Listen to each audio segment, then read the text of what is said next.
We're going to unbox the Lucky Iron Fish. So the fish is very lucky in Cambodia, and this is supposed to be a good source of iron. You boil it in water, and the whole point is that you boil the fish and you get extra iron. So let's unbox the Lucky Iron Fish. Part of a thing to reduce iron deficiency. There's a lot of it in Cambodia. So the Lucky Iron Fish booklet. Signs of iron deficiency include pale skin, general fatigue, shortness of breath, dizziness, brittle nails and hair, and difficulty concentrating.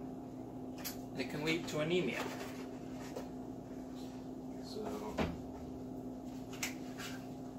here's the iron fish. It smells like iron.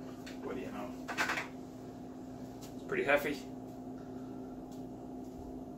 Let's see what this is like in water.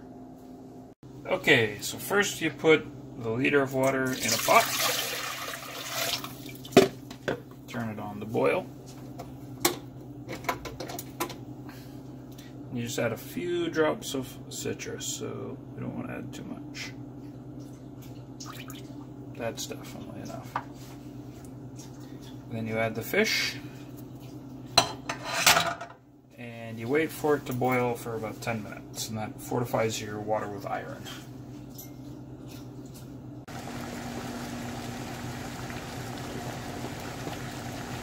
It's been 10 minutes, so we're going to turn it off. Pick it up. And get a little dry off here. Be careful because it's super hot. And there we have iron-enriched water that we can cook with. Okay, so let's try the water.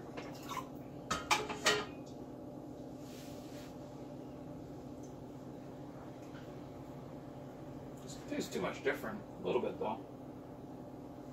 I'm sure there's iron in it. Let's see, so there's some do's and don'ts here. It says, for the do's, check with the health provider to see if Lucky Iron Fish is right for you. Use with foods where liquid is totally consumed or absorbed. Use caution when moving the fish from the pot. It's hot. Duh.